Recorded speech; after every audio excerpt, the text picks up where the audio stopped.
নবী মুসা আলাইহিস সালাম বলেন, আল্লাহ, এক নজর লোকটাকে আমি দেখতে চাই, লোকটা কেমন তওবা করলো।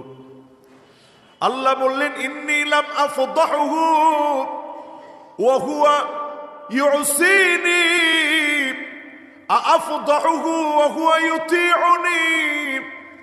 আমার গোলামকে আমি তখনও লজ্জা দেই নাই। আমার গোলাম যখন 40টা বছর ধরে নাফরমানি করেছে, আমি আল্লাহ কোনো দিনের জন্য তোমাকে ধারোগা বানায়া পাঠায় দিই।